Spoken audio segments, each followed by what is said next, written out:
नमस्कार दोस्तों, नमस्कार। स्वागत है आपका ज़ेन योगा। चैलेंज बोलने में बड़ा अजीब लगता है मुझको। मैंने सोचा था चलो आज मैं ज़ेन योगा पढ़ाना शुरू कर रहा हूँ बच्चों को, देखें कितने दिन पढ़ा सकते हैं। तो मैंने 30 दिन तक सोचा था कि देखेंगे, उसमें एक दिन का शायद ब्रेक हुआ था, बट कंटिन्यूसली मेरे ख्याल से ये 84-85 नंबर का आज वीडियो चल रहा है। हम लोग पहुँच चुके हैं मंत्र से और गहरे प्रैक्टिसेस में जा रहे हैं। उसको बोलते हैं ज़ेन योगा में करेक्टिव मेथड्स। ज़ेन योगा तो कहती है कि करेक्टिव मेथड्स को रिपीट करिए। जैसे मंत्र जप होता है ऐसे ही आपको 3 स्टेप ब्रीदिंग करते करते करेक्टिव मेथड्स को रिपीट करिए। लेकिन मैंने देखा है कि कोई भी चीज़ अगर आप ब्लाइंडली आंख बंद करके रिपीट करते हैं तो धीरे धीरे आप रोबोट हो जाते हैं, आपकी बुद्धि कम हो जाती है। आप हनुमान चालीसा पढ़ते जाएं तो आपका ज़ुबान और ब्रेन के बीच में कनेक्शन ख़त्म हो जाता है। ज़ुबान बोलते जाता है और ब्रेन कुछ और ही सोचता है। इसलिए मुझे लगता है मंत्र का भी यही काम रहा होगा जो मैं आपसे करेक्टिव मेथड के बारे में बता रहा हूँ, कि आपके ब्रेन को एक राइट डायरेक्शन दे और एक फोर्स भी दे। आपके ब्रेन को स्पिरिचुअल रास्ते पे आपकी कुंडलिनी खोलने के लिए एक राइट डायरेक्शन दे और फोर्स दे। डायरेक्शन मतलब आपकी गाड़ी कहाँ जा रही है, राइट लेफ्ट कहाँ जा रही है, और फोर्स मतलब उसमें कितना स्पीड जा रहा है। तो क्यों ऐसा क्यों है कि आपको ये टाइप के सेंटेंसेस दिमाग में सोचने होंगे या उसके गहरे मतलब को समझना होगा। क्यों? जैसे हमारा बॉडी खाने का बनता है।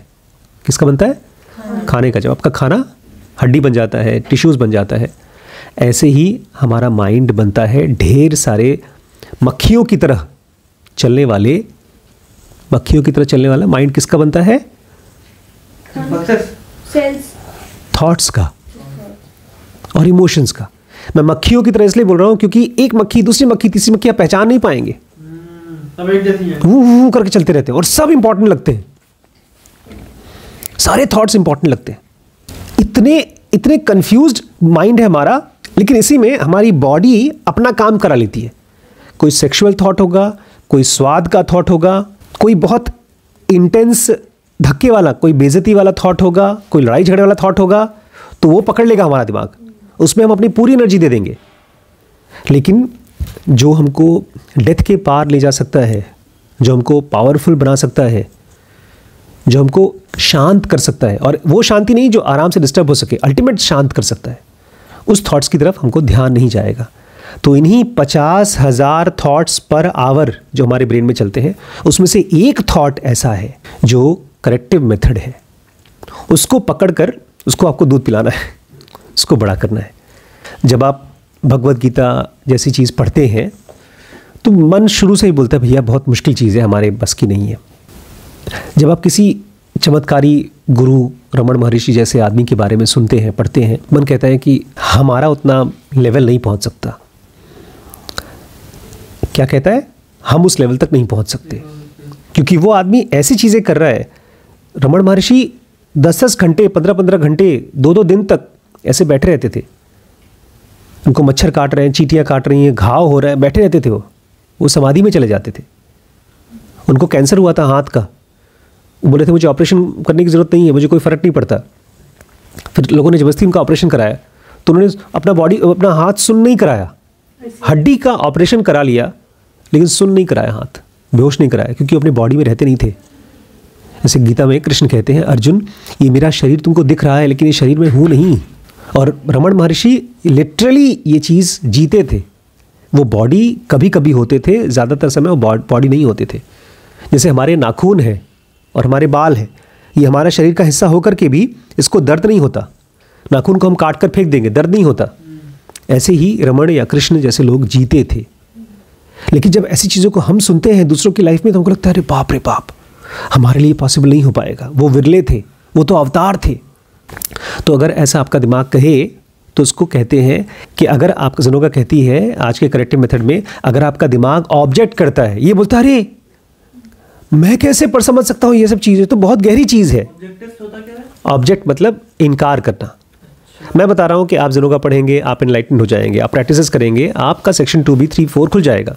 तो आपका दिमाग बोलेगा नहीं बड़े पापा इतना आसान नहीं है, इसलिए हम आराम कर रहे हैं, ध्यान में हमारे लिए नहीं है।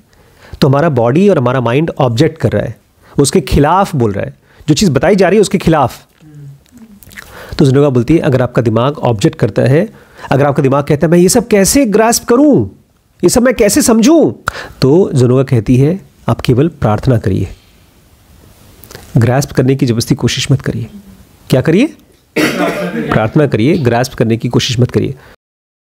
हम लोग पढ़ रहे थे कि हम इम्पल्स लेते हैं बाहर से। क्या लेते हैं?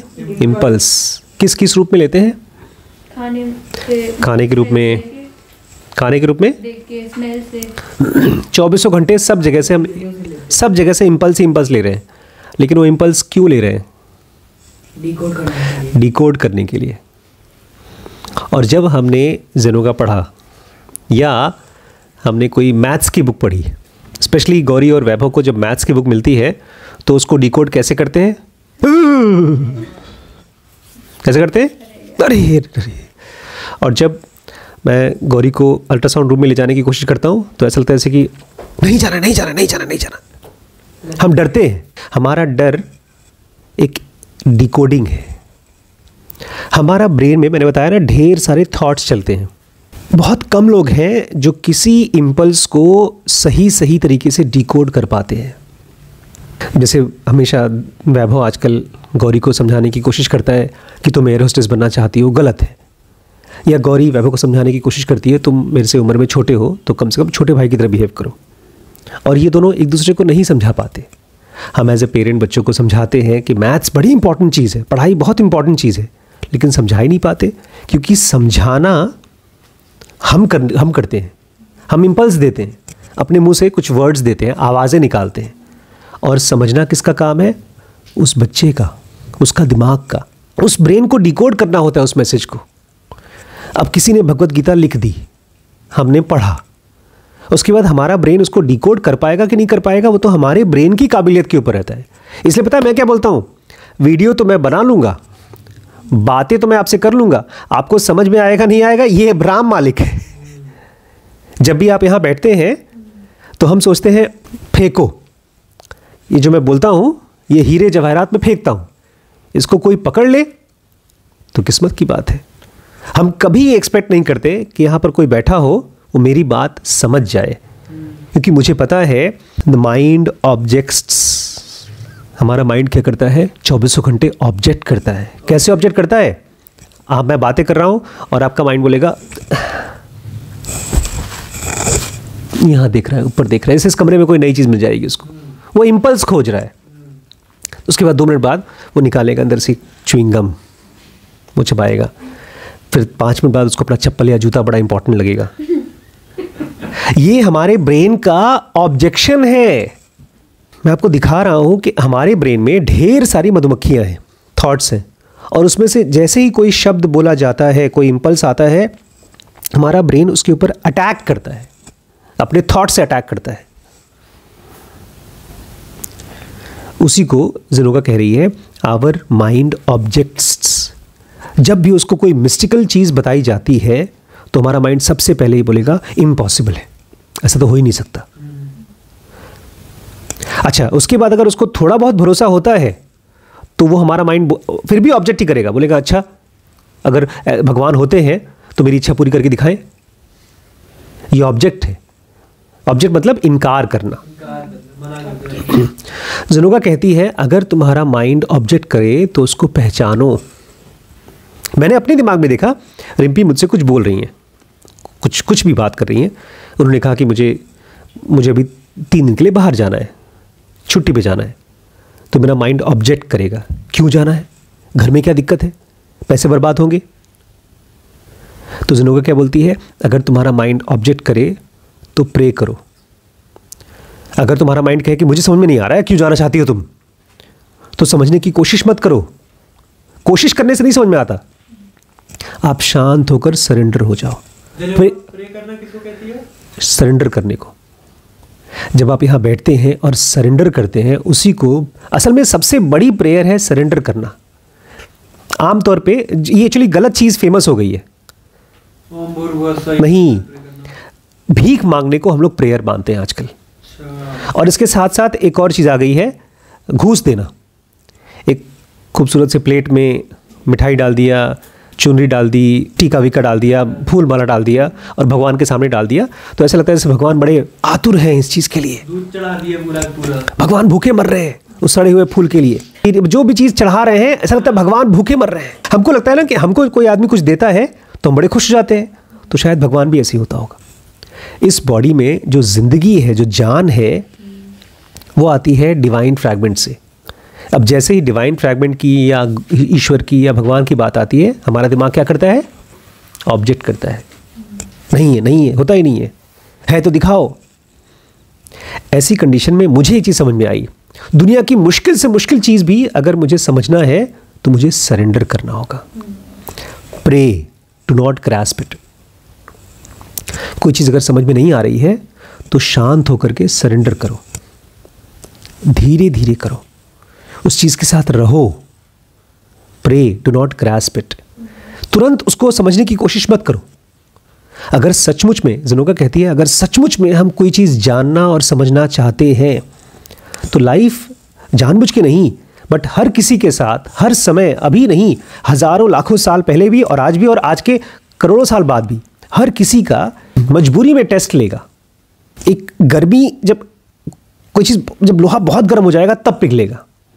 ऐसे ही लाइफ आपको, अगर आप चाहते हैं कि आपकी लाइफ में आपकी प्रॉब्लम्स पिघले, ख़त्म हो जाए, तो लाइफ ये देखेगा क्या सचमुच में आप उसको प्रॉब्लम मानते हैं।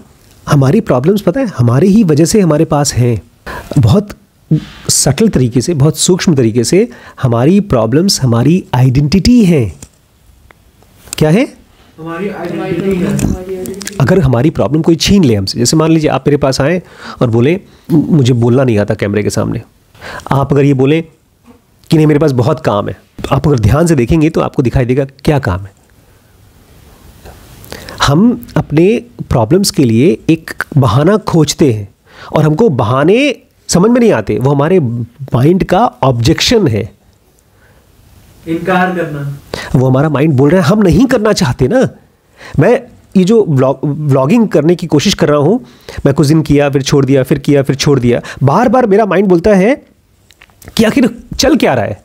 मैं करना चाहता हूँ, तो ऑलमोस्ट साल भर से ज़्यादा हो चुका है। कोविड शुरू हुआ था तब मैंने व्लॉगिंग शुरू की थी, फिर छोड़ा, फिर बंद किया, फिर छोड़ा। और मैं सचमुच में ईमानदारी से समझना चाहता हूँ व्लॉगिंग, पैसे के लिए नहीं, क्योंकि मुझे लगता है जो भी मेरे साथ लाइफ में हो रहा है रोज़, उसमें कुछ बहुत गहरी चीज़ें निकल के आ रही हैं जो मेरे बाद भी मैं चाहता हूँ ज़िंदा रहे। तो मैं समझने की कोशिश कर रहा हूँ व्लॉगिंग को, दूसरों को देख देख के। तो अगर कोई चीज़ आप बहुत ईमानदारी से समझना चाहते हैं तो ही समझेंगे। उसके पहले आपका माइंड क्या करेगा? ऑब्जेक्ट करेगा। आप बोलेंगे हमारे लिए बहुत मुश्किल है, ये हमारे माइंड का ऑब्जेक्शन है। बहुत सी चीज़ें ऐसी हैं जो बहुत मुश्किल होती हैं, लेकिन हमारे लिए मुश्किल नहीं होती, क्योंकि हमारा माइंड उसके लिए क्या नहीं करता? ऑब्जेक्ट नहीं करता, उसके साथ वो सरेंडर कर देता है। धीरे धीरे बहुत टाइम के बाद भी वो सीख लेता है। ये बहुत इंपॉर्टेंट करेक्टिव मेथड है। जब भी आप कुछ भी करना चाहते हो, मैथ्स करना चाहते हो, मैथ्स सीखना चाहते हो, 10 साल लगा लो, 20 साल लगा लो। अभी हम लोग पढ़ रहे थे बिल्ड में, टोनी कहता है कि शुरू से अगर आपको एक ग्रेट करियर चाहिए तो आप देखो क्या चीज़ आप क्रिएट करना चाहते हो। जैसे मेरे लिए शुरू में प्रॉब्लम थी, मेरी लाइफ की प्रॉब्लम थी, और शायद मैं ईमानदारी से उस प्रॉब्लम्स का सॉल्यूशन खोज रहा था, इसलिए ज़नोगा मिली। ज़नोगा के पहले भगवत गीता मिली, ओशो की किताबें मिली, बहुत सी किताबें मिली, लेकिन फिर उस एक पॉइंट आया जहाँ पर ज़नोगा समझ में आना शुरू हुई। वही चीज़ें जो गीता में लिखी गई है, वही चीज़ ज़नोगा के शब्दों में समझ में आना शुरू हुई। लेकिन क्यों? क्योंकि मैं कहीं खोज रहा था, अंदर से मेरी प्रॉब्लम का सॉल्यूशन खोज रहा था। उसके बाद फिर मुझे समझ में आया कि ये इतनी इंपॉर्टेंट चीज़ है कि सबके पास होनी चाहिए। तो उसके कोर्सेज बना के स्कूल में बताना शुरू किया। आज हम लोग ऐप में बना रहे हैं। तो अब अगले 10 साल, 20 साल, 50 साल तक मुझे लगता है कि ये चीज़ इतनी इंपॉर्टेंट है, हर किसी के पास होनी चाहिए। तो ये टोनी फेडल के लिए भी सच थी। टोनी फेडल कहते हैं, मुझे शुरू से लगता था कि एक कंज्यूमर प्रोडक्ट, मतलब जो टेप रिकॉर्डर है, उसको एक मोबाइल के छोटे से रूप में हम लोग बना के बेच सकते हैं। तो उन्होंने आईपॉड बनाया, आईफोन बनाया, इसीलिए अलग अलग कंपनियों में जॉब किया उन्होंने। बोलते हैं उस ज़माने में जब लोग सॉफ्टवेयर की कंपनीज में जाते थे, गूगल में जाते थे, मैंने फ़िलिप्स में जॉब ली, क्योंकि फ़िलिप्स ने कहा था हम तुम्हारे लिए आईफोन बनाने के लिए, आईपॉड बनाने के लिए पैसा लगा देंगे। फिर नहीं लगाया तो उन्होंने दूसरी कंपनी ज्वाइन की। बट आप देखिए, आप कौन सी चीज़ है जिसको आप सचमुच में समझना चाहते हैं, और उसका कोई टाइम फ्रेम मत दीजिए अपने आप को, क्योंकि जैसे ही आपने टाइम दिया कि हम बस 2 महीने ट्राई करेंगे, अगर नहीं हुआ तो हम छोड़ देंगे, तो आप समझना नहीं चाहते, आप कुछ और चाहते हैं उससे। आप उससे पैसा कमाना चाहते हैं, आप नाम चाहते हैं, आप पावर चाहते हैं, लेकिन आप, जैसे अभी गौरी है, वो बनना चाहती है एयर होस्टेस, तो एयर होस्टेस की काम से कुछ और चाहती है, उसके मन में ये बात है कि मुझे घूमने को मिलेगा। तो ये ऐसा वाला है, ये ऐसा है जैसे कि मैं नारियल पानी ले रहा हूँ, क्यों? मुझे कपड़े धोने हैं। हम अगर सचमुच में कोई चीज़ सीखना चाहते हैं तो उसके लिए कोई टाइम फ्रेम नहीं होना चाहिए। 10 साल लगेंगे या 50 साल लगेंगे, कोई टाइम फ्रेम नहीं होना चाहिए। इसलिए कृष्ण क्या कहते हैं पता है? अगर कोई आदमी योग सीखते सीखते मर जाता है तो अगले जन्म में वहां से शुरू कर देता है वो। इसलिए बहुत से लोग होते हैं जो बहुत यंग एज में, अष्टावक्र 8 साल की उम्र में योगी हो गए थे। कृष्ण भी बहुत यंग एज में योगी हो गए थे, बहुत ही यंग एज में। तो उन्होंने पिछले कई जन्मों से काम किया था अपने ऊपर, लेकिन वो पिछले कई जन्मों से कैसे काम कर पाया था? उसने पिछले जन्म में टाइम फ्रेम नहीं दिया था कि गुरुजी अगर मुझे जेन योगा सिखा रहे हो तो 1 साल के अंदर सिखा देना, नहीं तो हम तुम्हारे स्टूडेंट नहीं रहेंगे। एक मार्शल आर्ट्स के जेन मास्टर थे, उनके पास कोई आया सीखने के लिए, उसने कहा कितने टाइम में सिखाओगे? उन्होंने कहा 5 साल में। बोलते मैं बहुत जल्दी सीखूंगा, तो बोलते तब 10 साल में। बोलते अगर मैं पूरी मेहनत लगा दूंगा, बोलते तब 20 साल में। बोलते जो जल्दी सीखना चाहता है वो देर से सीखता है, क्योंकि वो जल्दी सीखना चाहता है, सीखना नहीं चाहता। उसका पूरा ध्यान किस पर है? जल्दी पर। हमने पढ़ा ना वो जो हम बना रहे हैं, डिफेंड योर टाइम सीरीज आ रही है। टाइम और टेंशन आर इम्पोर्टेंट।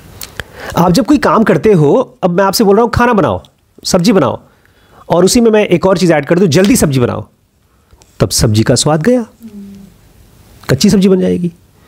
ऐसे हमारे साथ होता है, क्योंकि हर एक्टिविटी के साथ हम फल खोजते हैं, कर्म नहीं समझना चाहते। कृष्ण क्या कह रहे हैं? कर्म के फल से अलग करो अपने आप को। फल तो बहुत दूर है, फल और कर्म दोनों इतना दूर है जैसे एक दादा और एक पोता। पोता 3rd जनरेशन में आता है, दादा अभी अगले बीच में बेटा, उसके बाद पोता। आज मैं एक सिंगर बनना चाहता हूं, आज शुरू करूंगा, तब शायद 20 साल बाद थोड़ा बहुत सुर मेरे पास आएगा, और मैं कहूं ना मुझे सुर अच्छे से बनेगा तभी मैं गाना शुरू करूंगा। गया। अगर आपका माइंड ये कहता है कि मैं नहीं समझ पा रहा हूं जो आप बता रहे हैं, तो जेन योगा बोलती है डोंट ग्रैस्प, जस्ट प्रे, शांत रहकर रहो। इसलिए मैं आपको और आप लोगों को बोल रहा हूं, आप आते रहो यहाँ पे। हम लोग जेनो विलेज जो बनाएंगे ना, एक ऐसा शक्तिपीठ, एक ऐसा सेंटर बनाएंगे जहां पर लोग अगर आते रहेंगे तो उनको समझ में आना शुरू हो जाएगा।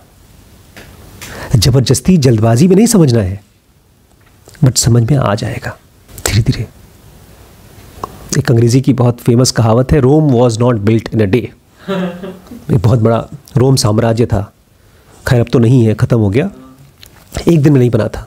कोई भी आदमी एक दिन में एनलाइटेड नहीं होता, 1 साल में नहीं होता। जिसके पास टाइम पीरियड है, कम टाइम है, भगवान मेरे पास टाइम बहुत कम है, जल्दी से एनलाइटन करो, नहीं तो मैं जा रहा हूँ मरने, मुझे दुखी भी होना है, अभी थोड़ा लड़ाई भी करना है घर पे, डिप्रेशन में भी जाना है, तो भगवान बोलते बेटा जाओ, हैप्पी क्रिसमस। इसलिए दोस्तों, जेन योगा आप सीखना चाहते हैं तो जल्दबाजी मत करिए, टाइम दीजिए, ठीक है। कल और लेंगे करेक्टिव मेथड, और अगर आप फिजिकली मुझसे कनेक्ट करना चाहते हैं तो बॉम्बे आ सकते हैं और पुणे आ सकते हैं, और हमारे ऐप में ये सारे कोर्सेज अवेलेबल है, उस पर ज्वाइन कर सकते हैं। डिटेल्स जानने के लिए व्हाट्सएप है। Thank you.